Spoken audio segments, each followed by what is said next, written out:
Good morning mga chong! Finally natuloy din ang long ride namin papuntang Baguio City. Matagal rin namin pinagplanuhan ito. Hindi lang matuloy-tuloy dahil wala pang dokumento ang bagong motor ng kasama ko. Siya nga pala, hindi ako ang nagmamaneho ng motor na to. Ayun ako oh! Kamusta? Ako nga pala si Jim. Simula nung nakabili na ng bagong motor ang tropa kong si Jess na nakikita ninyo ngayon sa video, plinano na namin mag-Baguio para sa unang long ride namin ngayong taon. Kaso lang, naudlot ito ng naudlot dahil nga sa matagal na pagproseso ng dokumento ng motor nito. Pero sa wakas, matapos niyang matanggap ang kanyang ORCR, agad na kami nag-usap at itinuloy na namin ang long ride na to. Gumising kami ng alas 3 ng umaga para magkita-kita sa Caltex SLEX northbound. At ayan na nga, naunang dumating sa meeting place si Jess at sabay na kaming dumating ng isa pa naming kasama na si Lord. Umalis na rin kami kaagad para hindi kami abutan ng init sa biyahe. Salamat.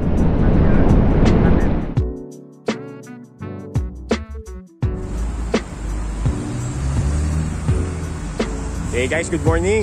Nandito kami sa saan ba to? NLEX. May Kawayan, stopover muna. Pupunta kaming Baguio ngayon. So ito, kasama ko si Jess. Wala yung isa eh. Si Lord, nabili pagkain. Ayan. Stopover muna bago magdire-diretso sa Baguio. At ayun na nga, nag-stopover lang kami ng mabilis at umalis na rin agad kami dito sa Petron NLEX at diniretso na namin hanggang SCTEX. Dito na rin kami inabot ng liwanag. Nag-stop over ulit kami sa PTT para makapagpakarga si Jess. Mauubos na rin kasi ang gas niya. Matapos nito ay diniretso na namin hanggang Tiplex. At muli nag-stop over kami sa Petron para magpagas naman ako at si Lord. First time namin magmotor dito sa Tiplex. Sobrang haba at sobrang luwag. Sa umpisa syempre, excited kami. Pero habang tumatagal, ayun na medyo na bored na. Ganun yata talaga kapag sobrang payapa, nagiging boring sa kalaunan. Sinubukan pa naming magkulitan sa intercom, kwentuhan dito, kantahan doon, asaran pa minsan. Pero di nagtagal biglang naputol yung connection ng intercom namin. Biglang tumahimik lahat. Kaya ayun, kanya-kanya kaming muni-muni habang tumatakbo ng diretso sa kahabaan ng Tiplex. Nakaka-relax naman talaga pero minsan kailangan mo talaga ng konting gulo para masaya. At ayun, finally, naabot na namin ang dulong toll plaza Tiplex Rosario. Magkano kaya? Magkano kaya?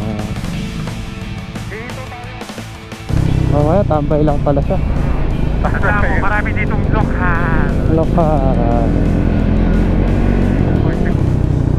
Welcome, thank you, Robin. Gusto niyo pumicture? Ay, picture ba? Ako, nakabukas na ang camera ko. Ako din eh, nakapicture na ako. Diretso na. Oo. Wala naka-video si Jen upload naman sa YouTube yan. Ayan o, lilingon ako para ito yung na-miss ko Jess, yung mga ganito. Hindi nakikita ko. Kanina, wala eh. Boring kanina, boring. Ito na yung mga favorite na Jess yung mga ganito eh. Papakita mo nga si Steve, yung mga practice na. Dapat ganda. Nagkakupangking yung ulo ko. Naiiwan eh, katawan mo naiiwan eh. Ulo lang eh, no? Ulo lang, gumagit na. Okay, nasa Tagaytay na tayo. Uy! Ano ba? Ito dapat iniiwasan ni Lord eh. Oo nga, kaya nga nag-break na ako. Kasi gawagin na. Oo. Tumayo ako sa motor ko, kaso nga lang yung 360 nakatapat sa ko.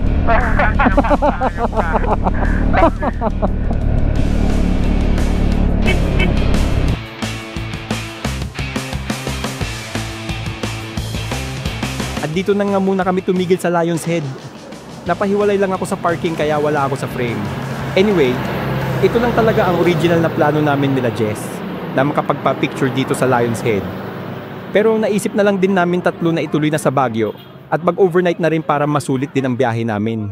At ayun, tumuloy na kami paakyat at ang first stop namin ay doon sa Choco de Baterol. Doon na rin muna kami magbe-breakfast.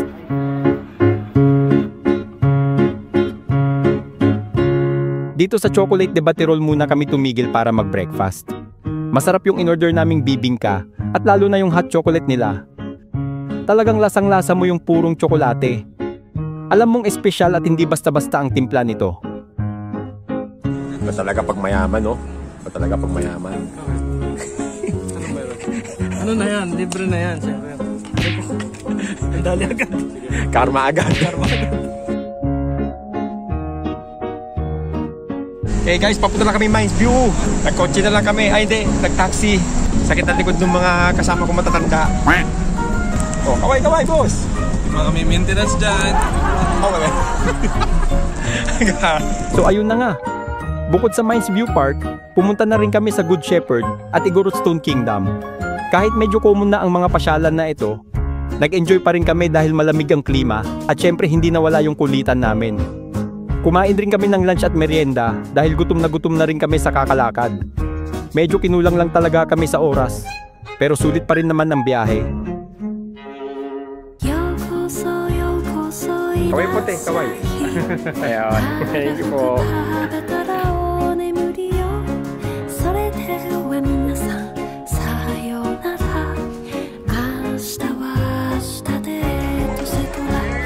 Oh! Jim! Jim, nasan ka, Jim? Dito, meron akong binabasor.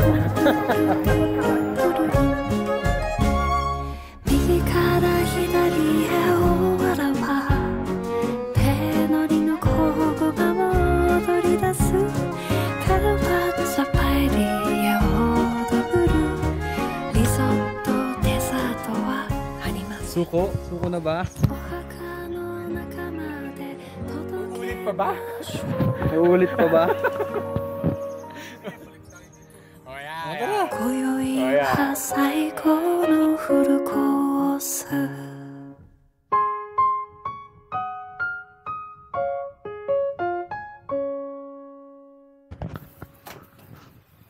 Ay, home sweet home, guys.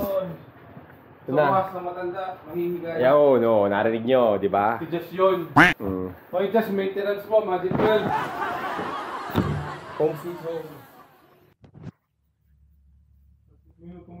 Okay guys, naghahanap kami ni paring Lord ng ng pwedeng galaan. Kasi bagsag na si Jess eh. Tara, silipin natin.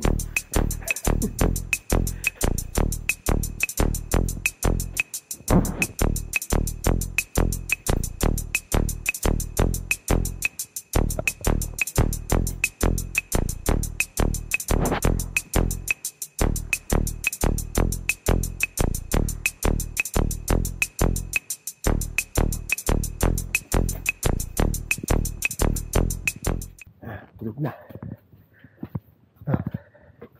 Bagsak na. Dilim pala.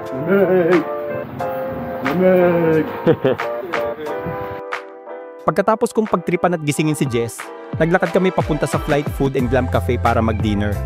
Malapit lang naman at walking distance lang mula sa tinutuluyan namin. Ang sarap ng pagkain dito. Lalo na yung in-order naming kabanatuan longganisa. Sobrang malasa, sakto sa timpla, at perfect partner nung mainit na tina in-order namin. Sa sobrang gutom at saya naming kumain, nakalimutan na naming i-video yung pagkain. Pero promise, sulit at masarap talaga. Matapos naming mabusog, naglakad na ulit kami pabalik sa transient house. Diretso tulog na rin kami kasi maaga pa kaming gigising kinabukasan para bumiyahe pabalik gamit ang mga motorsiklo namin. Pauwi na. Nalamig sa labas. Tulugan na. Anong tutulog?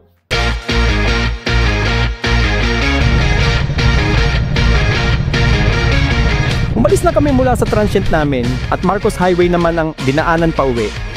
Habang pababa kitang kita namin ang magagandang view, mabeberdeng bundok na parang walang katapusan, hamog na unti-unting nawawala habang sumisikat ang araw at yung malamig na simoy ng hangin na ramdam mo pa rin habang nagmamaneho. At syempre, nadaanan pa namin yung sikat na tunnel na karaniwang palatandaan na malapit ka na sa Baguio. Pero sa pagkakataong ito, palayo na kami. Kilala ang Marcos Highway bilang isa sa pinakamadali at ligtas na ruta papunta at palabas ng Baguio.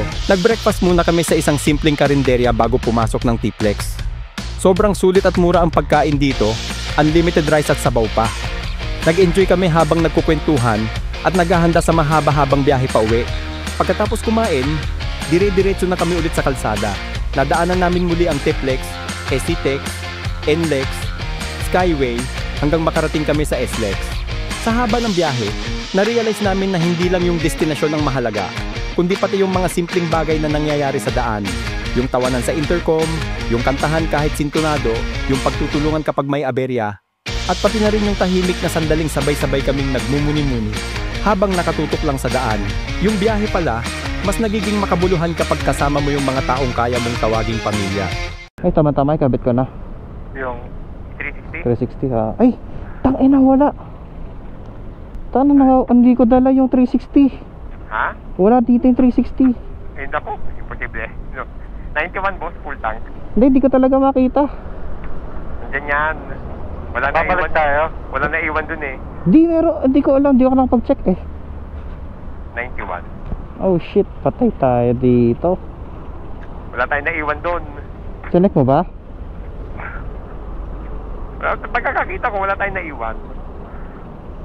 Hindi ko makita. Jim, paano yung sa camera? Alin? Pabalik tayo. Nabayaran ko. Hindi, nandyan yan. Hindi ganyan ang boses mo pag nagpapanik ka. Tanda ko nung nagtos tayo. Yung natira yung view. At pagkatapos lang nga ng mga kalukuhang ito, nagdire-diretso na kami pauwi sa Laguna. Huminto muna kami sa Petron SLEX bago maghiwa-hiwalay para planuhin agad ang susunod naming long ride. Excited na agad kaming mag-isip kung saan susunod naming pupuntahan.